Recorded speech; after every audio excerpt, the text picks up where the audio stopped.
Vamos a dar paso al siguiente exponente, el doctor David Larriategui, que ya se encuentra con nosotros. El estimado doctor va a ayudarnos con el tema de neumonía asociada a los cuidados de salud. El profesor antes mencionado es especialista en medicina interna, fellow en enfermedades infecciosas, máster en docencia médica universitaria, docente de pregrado de la Universidad de las Américas y docente de los alumnos, docente, perdón, de la UHMS, University of Health and Medical Science de Latinoamérica. Con ustedes el doctor David Larriate. Estimado doctor, por favor me confirma si ya está como coanfitrión y me puede ir compartiendo su pantalla. Bueno, vamos a empezar esta charla un poco para terminar esto de la infección asociada al cuidado de salud y nombrando una de las más comunes, que es la neumonía nosocomial. Desde este punto de vista, pues vamos a ver la neumonía asociada a la atención de salud y otras afecciones respiratorias que se encuentran asociadas a la atención de salud. Básicamente hay una normativa que se conoce como las 5 claves de la identificación y tratamiento de las infecciones respiratorias asociadas a la atención de salud. Primero, que un buen diagnóstico es la clave del éxito. Segundo, evaluar la gravedad para dirigir la actuación. Tercero, la monoterapia con quinolonas o betalactómicos del estándar de NAC, que esto es importante porque en esta pandemia pues ya veníamos mal utilizando los antibióticos en neumonía, con un sobreuso brutal de piptaz en nuestro país. Tratar 5 días vigilando la evolución en el paciente con neumonía asociada a la atención de salud, neumonía asociada al ventilador, es decir, evaluar claramente cómo va y proteger de futuras infecciones. Empiezo esta charla indicando cuál es la primera complicación que tenemos en la neumonía asociada a la atención de salud. La primera complicación es la mala prescripción de antibióticos por parte de los médicos a los pacientes que tienen infecciones respiratorias. Ustedes pueden ver aquí cómo en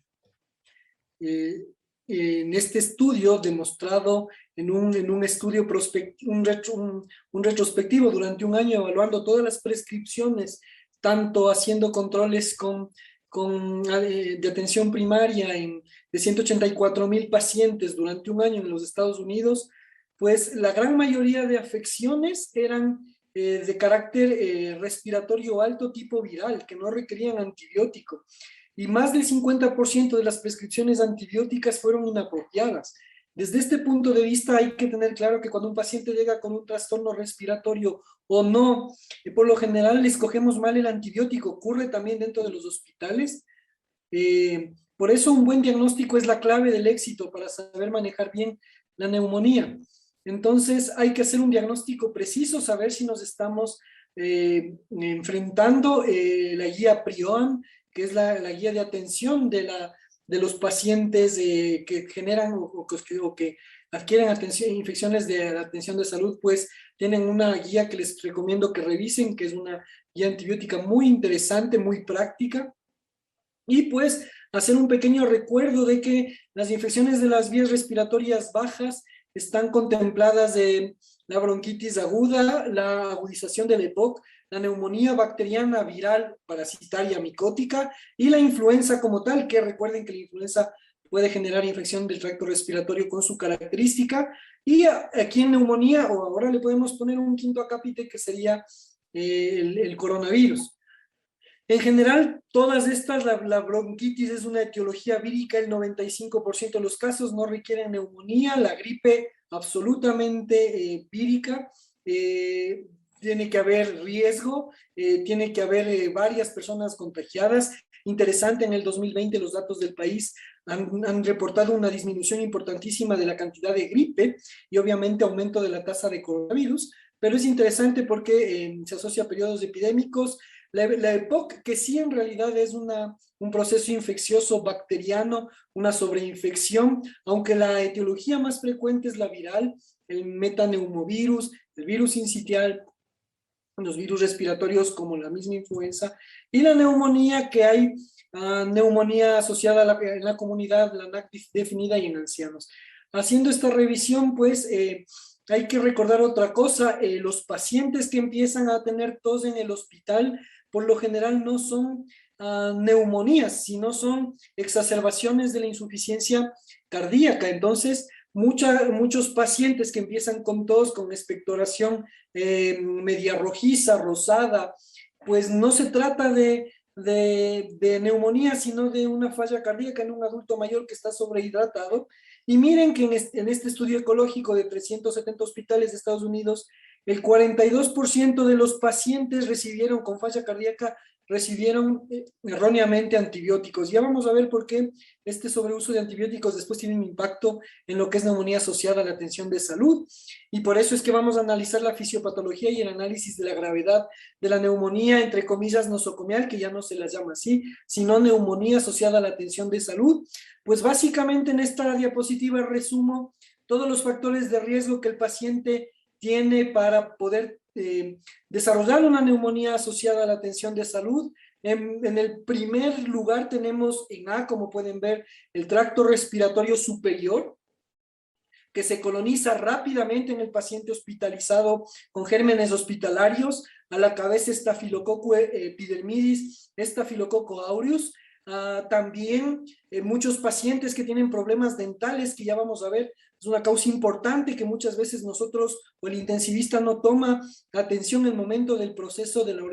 orintubación. Y evidentemente la ocupación de la vía respiratoria a través de un tubo endotraqueal, como podemos ver. Ve el contenido de la sonda nasogástrica, que al haber un cuerpo extraño aumenta el reflujo y aumenta la colonización de la cavidad nasogástrica, de la cavidad faríngea por bacterias digestivas apoyadas por el paso de la sonda nasogástrica. En C, un paciente deprimido, inmunosuprimido, que se encuentra hospitalizado, que está agudamente enfermo, el concepto per se del daño de la enfermedad que le provoca al enfermo. De las atenciones médicas, es decir, el médico como tal que pasa de un paciente a otro, que no se lava adecuadamente las manos, que no tiene precaución en el momento de generar la atención de salud, en donde el lavado de manos genera un rol fundamental. Y en E, los procesos de contaminación del tubo, principalmente el momento de aspirar secreciones, de hacer una broncoscopía, de evaluar un proceso de recolocar el tubo endotraqueal, etcétera, tantos procedimientos que se hacen sobre el tubo endotraqueal, el momento de la pronación, ahora en los pacientes con COVID. Y F, la suciedad hospitalaria, es decir, una UCI contaminada seguirá contaminada por los siglos de los siglos, es decir, si yo como médico de una terapia intensiva o médico de un hospital empiezo a tener brotes de bacterias altamente resistentes, pues tengo que generar preocupación. Y claro, estas bacterias generan contaminación ambiental y se vuelven parte del ambiente ecológico, no solo del ambiente, sino también de nuestro tracto digestivo. Es decir, un médico que trabaja en una unidad de cuidados intensivos, un enfermero, un auxiliar, una persona de limpieza, tiene más riesgo de estar colonizado por Escherichia coli multiresistentes que aquellos que no. Entonces, en esta diapositiva, pues resumo todos estos factores de riesgo, hablando de específicamente del tracto respiratorio superior, pues recordar cómo el movimiento nasal del aire empuje el aire hacia adentro. Cuando nosotros bloqueamos el aire con el tubo, pues mucho de este movimiento y el barrido que hace el epitelio cilíndrico ciliado y estos movimientos del moco y los cilios del epitelium, pues prácticamente disminuyen. Otra cosa importantísima que muchas veces se nos va es la característica dental de los pacientes. Está ya 100% demostrado, acaban de dedicarse una tarde completa en el Congreso Internacional, en el Panamericano de Infectología, que fue en República Dominicana hace 2 semanas, una tarde completa dedicado al abordaje de las infecciones asociadas a la atención de salud en el paciente con mala dentición, porque ya está demostrado que un paciente con mala dentición, cuando se realizan abordajes o está en un ambiente hospitalario en donde su alimentación va a ser más controlada y probablemente tenga lesiones dentales, estas bacterias tienen mayor capacidad de penetrar. El momento de hacer una intubación, el momento de colocar una sonda nasoenteral por la boca, el momento de hacer una maniobra bucal, puede generar que muchas de las placas con biofilm puedan penetrar fácilmente por las encías hacia el torrente circulatorio y generar infecciones asociadas a la atención de salud. Un tema muy interesante. No se hablaba de biofilms dentales, prácticamente se habla de biofilms en el glicocálix, en la matriz, por debajo del sarro dental, en la raíz. O sea, sumamente interesante, y como estas pueden ser causantes de bacteriemias en pacientes con mala dentición, más aún en un paciente orointubado, obviamente, que en donde pues el flujo de saliva, el flujo de la saliva y el movimiento de los labios al estar la boca semiabierta con el tubo, pues aumenta la colonización de estas bacterias y la penetrancia de estas hacia el tracto respiratorio, además que el tubo per se y la aspiración de secreciones, las nebulizaciones, el mismo ventilador mecánico, a pesar de tantos factores que tenemos para protegerlos y los filtros tanto antibacterianos como dióxido de carbono y todo esto que disponen los ventiladores, pues a pesar de todo, pues puede colonizarse de bacterias y pasar por este dispositivo inerte hacia el pulmón. Entonces, prácticamente ahora se habla de una progresión de la infección que es multifactorial, en donde ya no se habla solamente de el pulmón y los aparatos como un factor de riesgo, sino la boca, el estómago, el mismo pulmón y la sangre, la vía sanguínea. Recordar que tenemos infecciones pulmonares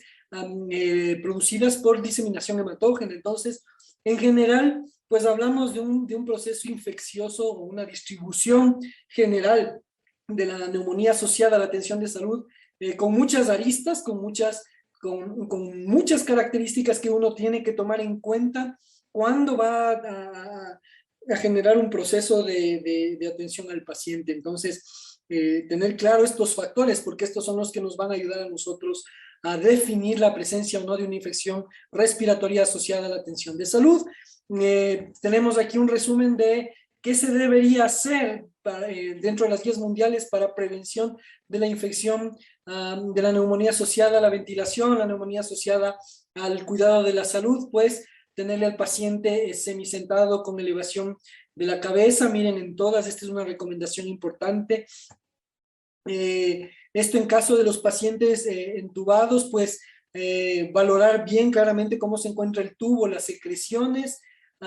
hacer profilaxis de úlcera péptica, que básicamente en la CDC, en el API, en la Asociación Panamericana de Infectología y en la Europea de Infecciosas, pues recomiendan tener un programa adecuado de higiene oral, que es de absolutamente importancia en los pacientes que a veces un poco se descuidan, porque como les decía, está tomando un valor importante el rol de la microbiota de la flora bucal. Evitar los circuitos de ventilador que sean reutilizables. Eso también se habla del recambio de aquellos circuitos de los ventiladores que puedan ser utilizados, la higiene de manos, que es importantísimo, y la prevención de la colonización orofaringea, principalmente cuando tenemos pacientes inmunosuprimidos y alta sospecha de candidemias faríngeas.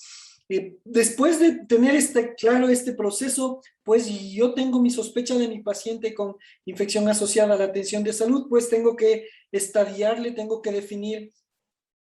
cuál es su gravedad, cuál es qué tipo de gravedad tenemos, qué afectación tenemos, y tenemos ahora 3 scores muy validados que yo creo que son los que más se están utilizando a nivel mundial. El PCI clásico, hacemos el score en donde tenemos factores clínicos, enfermedades de exploración clínica y exploraciones complementarias, y generamos un score que nos determina y nos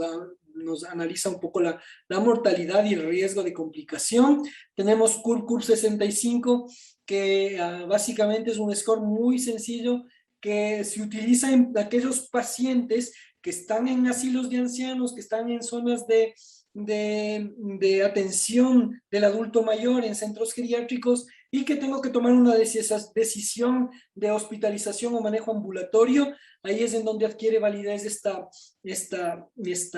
score, probablemente en el paciente hospitalizado que me desarrolla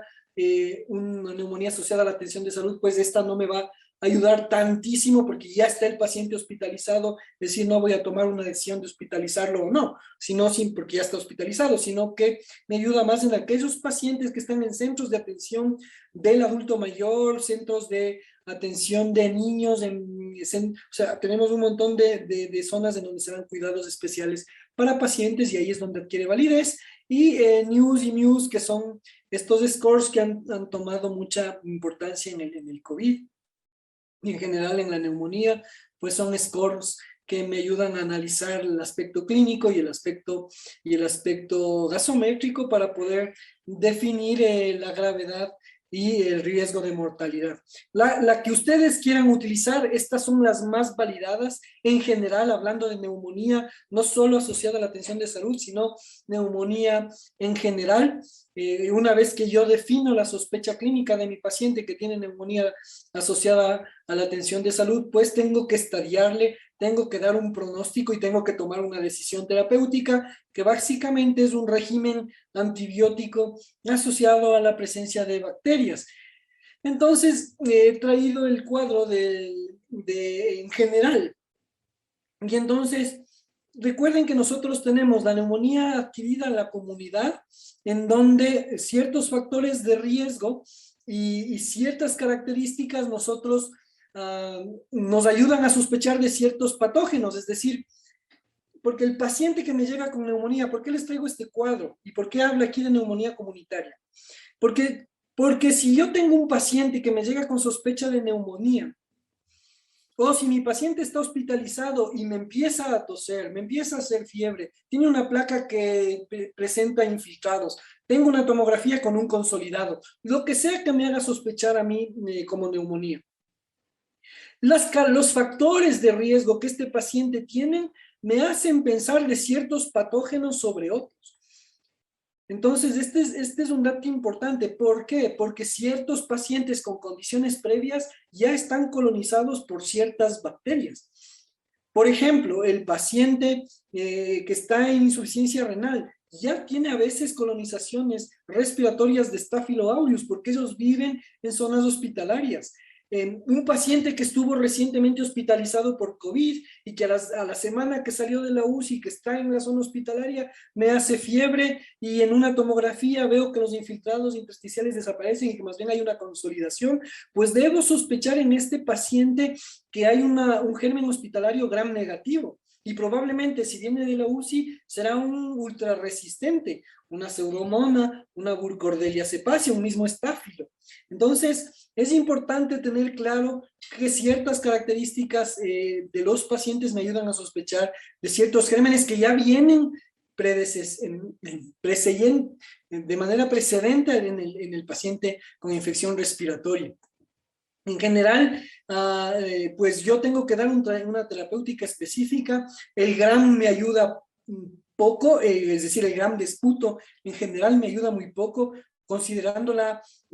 colonización bucal. Adquiere un poquito más de valor el GRAM de aspirado o de lavado bronquialveolar en el paciente en terapia intensiva. En el paciente ambulatorio, pues ayuda también un poco más el diagnóstico a través del lavado bronquialveolar, pero directamente sobre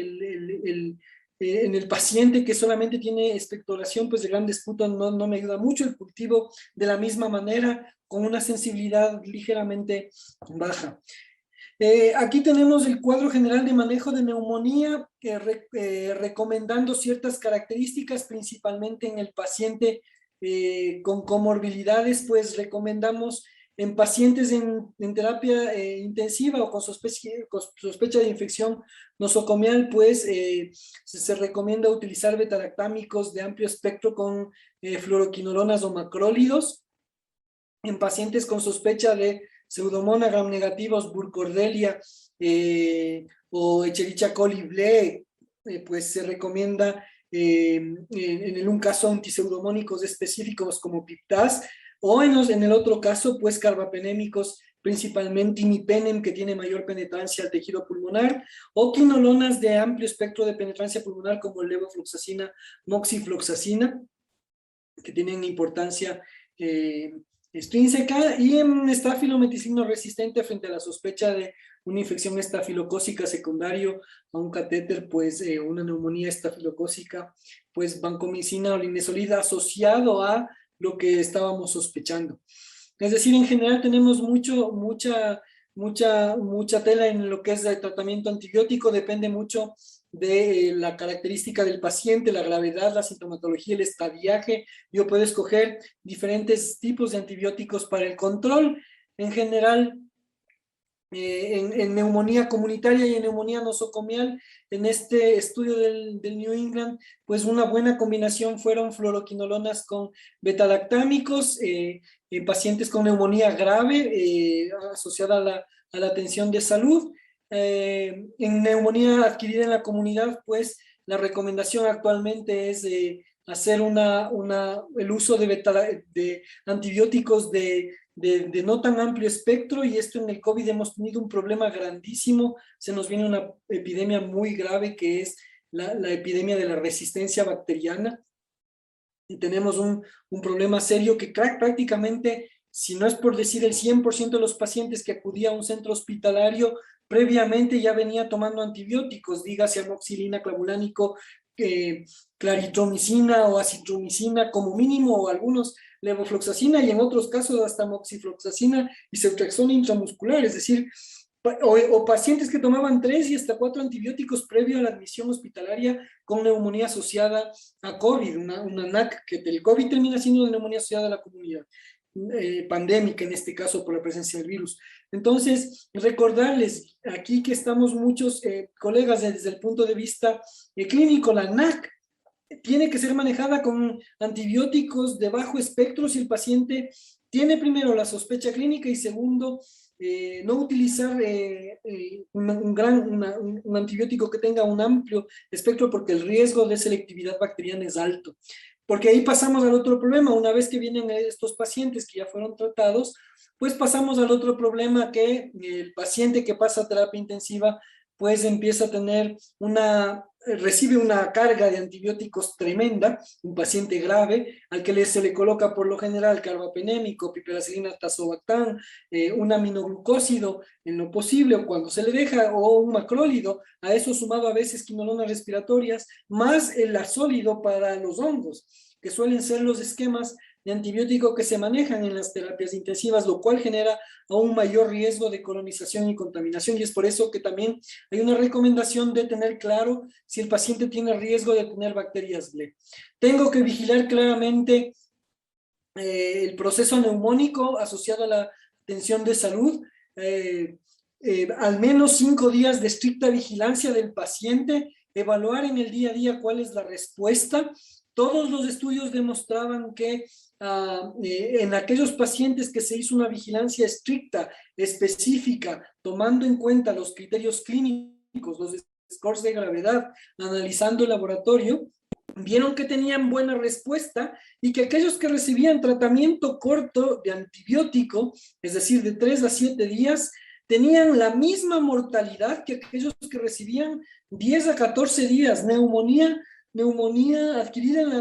asociada a la atención de salud. Es decir, el paciente que tomó 7 días de antibiótico tenía, o el grupo de pacientes que tenían que tomaban antibióticos por 7 días, tenían la misma tasa de mortalidad que los que tomaban 14. Y esto es importantísimo, porque en nuestros hospitales hay pacientes que están 3 semanas con carbapenémico, 4 semanas con carbapenémico, con colistina, con tigecyclina, y con una mezcla de antibióticos que perduran 2, 3 semanas, que destruyen la microbiota y que siguen perennizando el proceso infeccioso con otros patógenos en el pulmón. Entonces, es importante tener claro estos datos que estos metaanálisis que reportaban que a favor de los ciclos cortos de antibiótico en neumonía asociada a atención de la salud, porque es un paciente que previamente ya me viene usando antibióticos y que yo le he hecho antibióticos, o un paciente que estaba cursando una hospitalización por un proceso quirúrgico clínico severo, y que me desarrolla un proceso infeccioso y que le tengo que poner antibióticos. Entonces, tiene que ser claro y tiene que ser vigilado, y por eso es que aquí la vigilancia de estos 5 días es fundamental para ver la respuesta y tomar una decisión al 5.º día de, a ver, muy bien, ¿seguimos con el antibiótico o lo paramos porque ya tengo respuesta clínica? Entonces, en general, la neumonía asociada a la atención de salud, tengo que evaluar o cómo me doy cuenta que hay mejoría en el paciente. Cuando voy 5.º día, el paciente baja su carga infecciosa, su carga de respuesta inflamatoria sistémica, se han cumplido al menos 5 días de tratamiento antibiótico, el paciente ya no presenta fiebre ni apirexia, no tiene alteraciones febriles, está completamente afebril, está clínicamente estable, sin signos de respuesta mayor, saliendo de los procesos de las otras complicaciones, como por ejemplo encontrar derrames, empiemas, neumonías necrotizantes, endocarditis, que son otras complicaciones que están asociadas a este proceso. Por eso es importante tener claro la neumonía asociada a la atención de salud. Por eso es importante revisarle al paciente clínicamente y tener mucho énfasis en el 3.er y 5.º día. Y otra cosa importante, que no siempre es necesario el control radiológico, porque recuerden, hay colegas que les encanta pedir tomografía diaria y en realidad no tiene objetivo. ¿Por qué? Porque por lo general los infiltrados y la afectación del intersticio y del alveolo demora hasta 3 a 4 semanas en limpiarse desde el patrón tomográfico. Por eso es que no es necesario hacer un control radiológico. Importante ir viendo las características de la respuesta, solicitar un cultivo de esputo o de un aspirado bronquial en lo posible, evaluando el tratamiento, y según las guías GOL, hay que recordar que la pseudomonas aeruginosa puede requerir más tiempo en pacientes con EPOC cuando tengo infección nosocomial por neumonía con sospecha de pseudomonas, pues para prevenir la infección. Es decir, tenemos que analizar un poquito en el paciente EPOC que la microbiología es un poco más hacia gram negativas. Y finalmente, el 5.º aspecto, proteger de futuras infecciones. Recordar que en general la vacuna de la gripe que tenemos anual reduce el número de prescripciones de antibióticos en general, obviamente porque tenemos mucho menos gente con infección respiratoria, y al tener menos antibióticos tenemos menos riesgos de colonización por gérmenes bacterianos en el paciente hospitalizado. Entonces esa es una cosa importante con lo que es en general. Segundo, la vacuna de la gripe reduce en general los ingresos hospitalarios de los pacientes, y por ende tenemos menos posibilidad de tener pacientes con neumonía asociada a la atención de salud. Y también es recomendado que los profesionales sanitarios, es decir, nosotros y las personas en contacto estrecho con los pacientes, tengan y también se coloquen la vacuna de manera obligatoria. Y obviamente las vacunas actuales, tenemos las de eficacia de las vacunas que disponemos en el país. Sinovac, muy eficaz, disminuye el riesgo de complicaciones, muerte y terapia intensiva de manera altísima, así como hospitalización en más del 90%. Y igual ocurre con el análisis y el estudio de la eficacia de Pfizer y AstraZeneca, que en los dos casos, en todos los grupos de edades y a partir del 35º día de la segunda dosis, pues, perdón, del 35º día después de la primera aplicación, es decir, una semana después de la segunda dosis, la cantidad de anticuerpos generados pues permite mucho el control de la enfermedad. Y recordarles que a pesar de que en nuestro país estos últimos años hemos tenido problemas con la vacunación frente al neumococo, hay una importante eficacia de esta vacuna frente a la reducción de infecciones asociadas a la atención de salud, principalmente en pacientes geriátricos que están en centros geriátricos, en pacientes VIH hospitalizados para que se contaminen o colonice su neumococo su tracto respiratorio, en pacientes inmunocomprometidos que están recibiendo inmunosupresores en altas dosis, y en enfermedades crónicas como cirrosis, esplenectomizados, etcétera, alcohólicos, en donde el neumococo tiene una importancia fundamental para reducir el impacto de bacterias, en este caso neumonía por neumococo, para el control tanto en pacientes hospitalizados como en pacientes ambulatorios. Y en general, pues, estas son las 5 claves que les quería presentar para poder analizar la neumonía asociada a la atención de salud. Un buen diagnóstico es la base del éxito, evaluar la gravedad para dirigir la actuación, teniendo en claro la fisiopatología de la enfermedad. Recordar que las infecciones, cuando son leves y yo sospecho de una bacteria no muy resistente, pues una monoterapia con un buen talactámico es suficiente. Si es que yo sospecho de una infección mucho mayor, pues es importante dar tratamientos de mayor espectro, siempre y cuando pueda dirigir mi terapia a través de un cultivo, evaluarle al paciente adecuadamente su evolución, 5 días muy estrechos y una adecuada evaluación de laboratorio y de las características clínicas a las 72 horas y otro al 5.º día para tomar decisión sobre el antibiótico. Y no se olviden la importancia de la protección de futuras infecciones, más allá de ahora de la novelería de la vacuna del COVID, pues recordar que tenemos otras vacunas que pueden prevenir infecciones también hospitalarias como influenza, como neumococo, que están un poquito quedadas, que son importantes colocarlas a nuestros pacientes. Muchas gracias.